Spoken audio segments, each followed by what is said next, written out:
Hello guys good morning तपाईँहरूलाई स्वागत छ मेरो नयाँ ब्लगमा। ल गाइज बिहान बिहान green tea good for health. ओ खाइभ्याएर एकछिनपछि घुम्न जानु निस्किनु पर्ला। घुम्न जानु कतै नै थाहा छैन, अब काहीँ न काहीँ त पुगेला नि दिँदाखेरि। ल गाइज हामी अब यसो डुल्न निस्केको बाहिर। अब घुम्ने ठाउँ त भ्याइयो, अब रोडै हिँड्दै जाने हावा खाँदै। बेलुका बेलुका चिसो हावा चलिरहेको। अब पानी पर्न पनि लाग्यो आज नि। खै हिजो अस्ति पनि पानी पर्न लाग्यो तर परेको थिएन, आज चाहिँ पर्ले जस्तो भयो। अब हिँड्दै हिँड्दै जाउँ, कहाँसम्म पुगेपछि फर्के लाग्छ हुन्छ। अब पानी पर्न लाग्यो भने फर्किनुपर्छ। ल गाइज एकचोटि कृष्ण मन्दिर दर्शन गरेर जाउँ। अब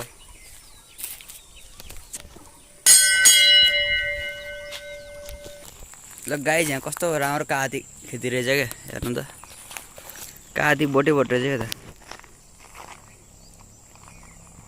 यहाँ 20-25वटा काँती बोट रहेछ क्या त। गाइज हेर्नु त्यहाँ बाटोमा एउटा सानो बिरालो भेटेँ कि।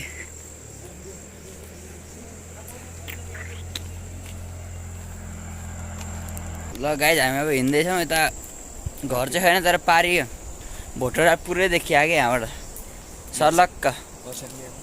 मर्स्याङ्दी पनि छ बिचमा, अनि पारिपट्टि भोटरा ठ्याक्क प्लेन ठाउँमा सब सर्लक्कै देखियो कि। ल गाइज हामी यहाँ चौतारासम्म आइपुगेका छौँ, तर यहाँ चाहिँ खै के को भेला चलिरहेको रहेछ। यहाँ मान्छे रहेछन् त्यहाँ पर।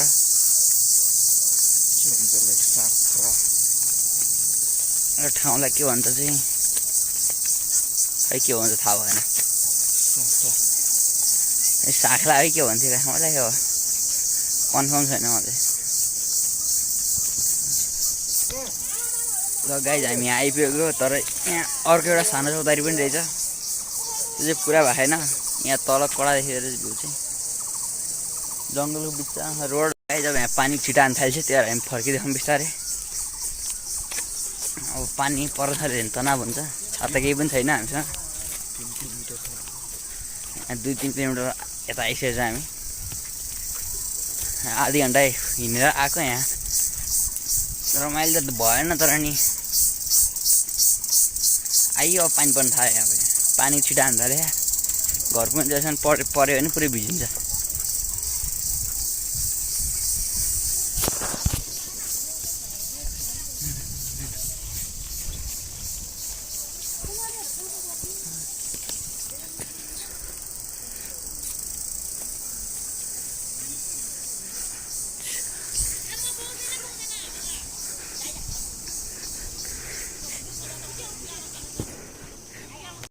ल गाइज हामी अब फटाफट हिँड्दै गइरहेछौँ घरतिर।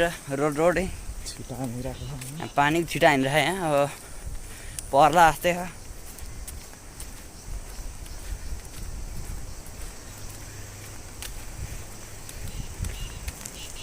ए पानी पर्ला जस्तो भए पनि यहाँ तपाईँहरू भिडियो बनाउने यस्तो हिँडेको छौँ हामी। तपाईँ एउटा लाइक पनि नगर्ने के, एउटा भिडियोलाई लाइक गरिदिनु, च्यानललाई सब्सक्राइब गरिदिनु। ल गाइज हामी अब घर आइपुगेछौँ यसो डुलेर। पानी चाहिँ परेन, अब राम्रै भयो। अब एकछिन पर्ला पानी।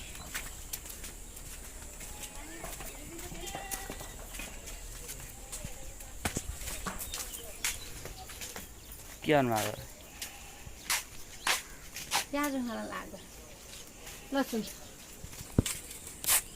ल गाइज अब यसो बारीमा आएर काम गर्न थालेको। प्याज खानु पऱ्यो अब। प्याज लसुन पो रहेछ, प्याज हाल्नु खाएको पलाउटीहरू पर्यो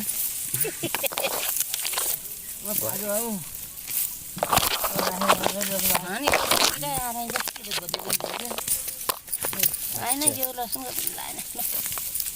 यसले घाटा लाग्छ। राम्रै रहेछ त, के कस्तो चाहियो र? हो यति एरिया उखाल्नु है। हे समुद्र उखाल्ला है, पुरै उखाल्ने पुरै यति एरिया। ल गाइज यति लसुन उखालेर भ्याइयो। अब प्याज उखाल्न अलिक पछि उखाल्नु पर्ला प्याज चाहिँ। धेरै नै भालो लाग्छ यतिमा हामी